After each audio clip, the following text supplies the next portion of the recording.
Okay, practice one in the books. It was hot and it was humid. So, but I thought the older guys, the experienced guys, pushed through it well. The team in general did push through it well. We got our work done, took a business-like approach. Haven't watched the tape yet. We'll do that after this press conference with the staff. But it's good to be back and good to get going. Yeah, Curt, you mentioned having those veterans. When you have so much continuity on the coaching staff and you bring back key guys kind of across the roster, does that eliminate some uncertainty you might otherwise have going into fall camp about kind of the team or the roster at all? Well, I think the staff, we know what to expect from one another. The experienced guys that we have a long history with, the same. To bring in experienced guys from other programs is good. We just have to assimilate them into our way of doing things, which we began doing last January. And but you're as good as you are today. Your resume, your body of work in the past is a sort of an indicator, a predictor what the team is capable of doing, or the staff. But you got to put the work in. You got to find the edge every day. It's that kind of business where the margin for error is very slim, and that's what makes it such a great game and such a great profession, challenging. Curt, I recognize some of this probably you only find out with experience, but this is the start of kind of only having 105. Normally you have more walk-ons, which I imagine allows you to do a little bit more in terms of the way you play in scout team and things like that. And, of course, you've also had success with guys like James Carpenter that joined you as walk-ons and wound up becoming really important players. Just what are the differences maybe in the way you plan around how you manage your roster in a preseason if you don't have the complement you want? Truthfully, I've always been a small roster guy. I don't think we've ever had 110 guys on our roster.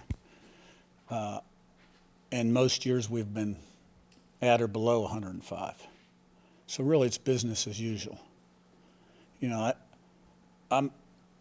don't like a huge support staff, coaching staff.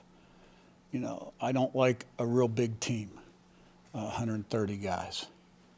I want everybody in the organization, on the football team, to have a role and be the right kind of people, because everybody affects somebody else positively or negatively. So for us, it's business as usual, and the size of our roster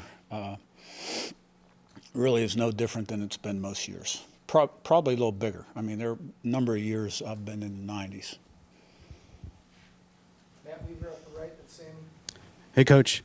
Got a couple linemen out there that were obviously missed the spring, and Benson and Evans. I know it's just one day in, but just your thoughts on how they looked out there, getting back in the groove of things, and your confidence level and the depth that you guys have built on the O-line. Yeah, well, until I watch the tape, I can't really say. And we're also practicing without pads. So, give us 3 or 4 days. But it's good to have both those guys back. They've played successful football. It gives us more depth. I'm very high on the potential of our offensive line, and Bob Bostad does a great job of coaching those guys. Tough old school guy. And, I think we got a chance to be good. Sammy up top. Coach, what are the differences and challenges from a year one like last year to a year two of a program? What becomes, I don't want to say easier, but more routine, and then what new challenges do you have to see to make sure you guys are improving?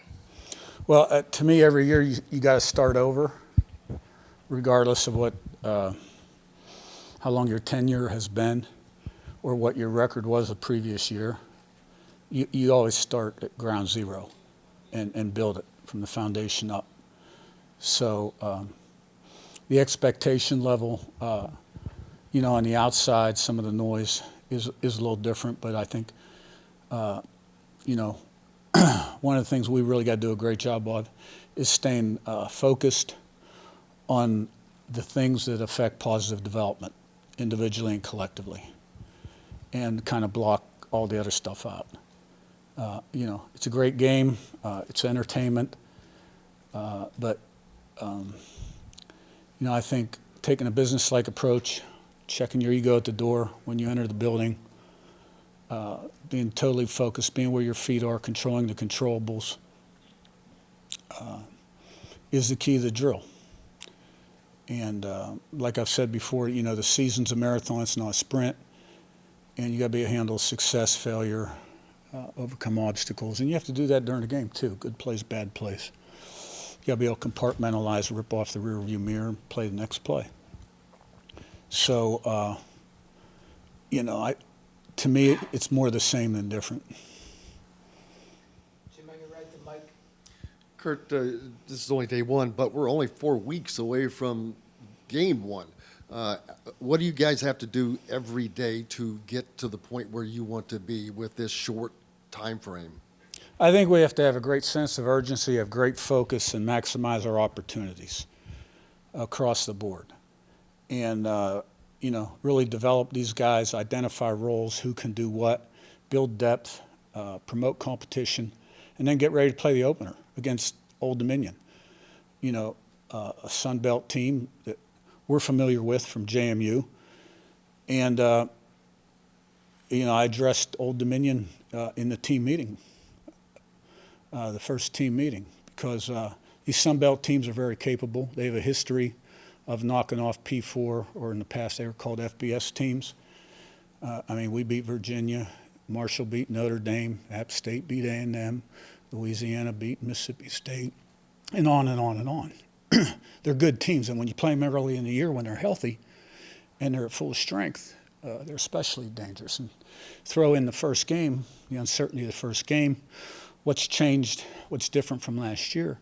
So we got to be ready to go, but we will be. I'll give you right to Randy.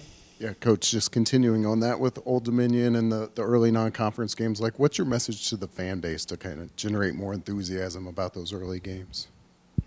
Well, I just addressed Old Dominion. I'm not worried about anybody else. My focus is on camp, developing this football team. But, we are 20 practices away from the opener, which creates a sense of urgency to get a lot done in a short amount of time with an eye on ODU. I really don't have an eye on anybody else.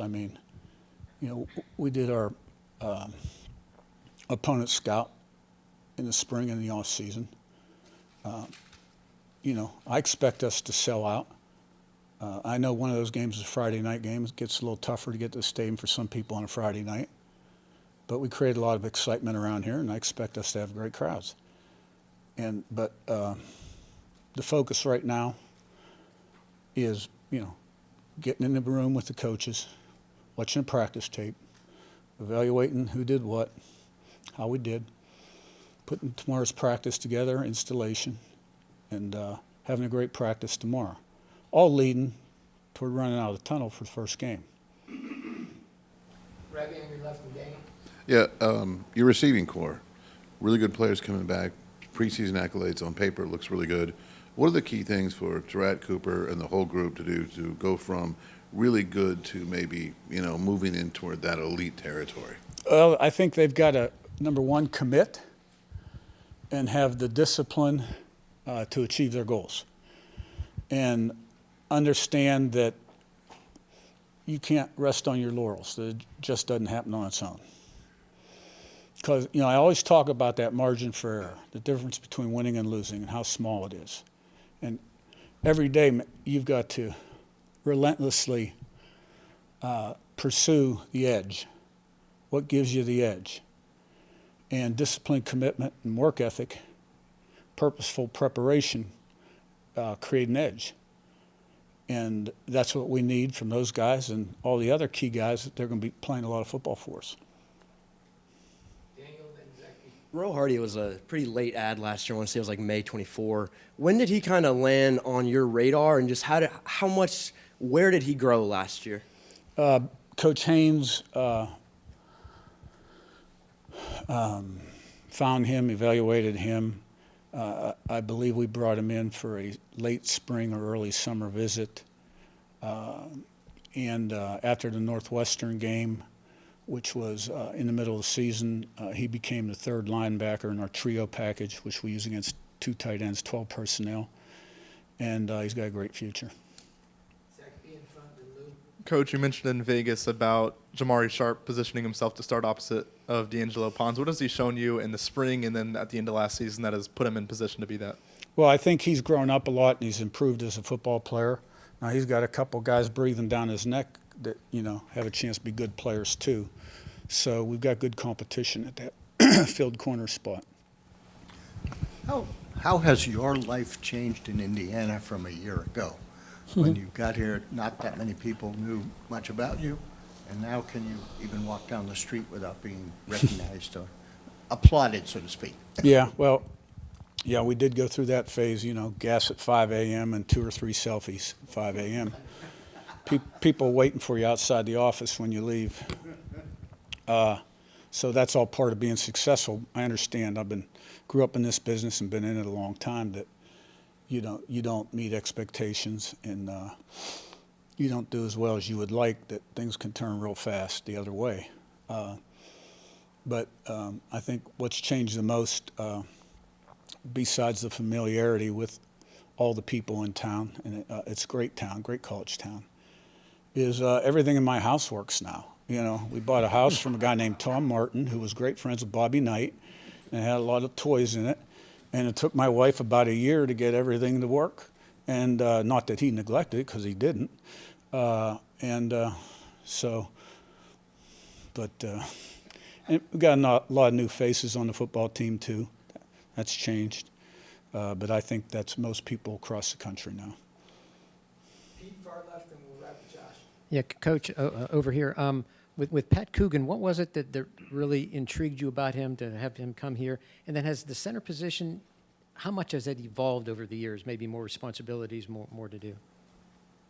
Yeah, well, you know, Pat started at Notre Dame, a great program. Played a lot of football for them. Was an older guy, was looking for a home.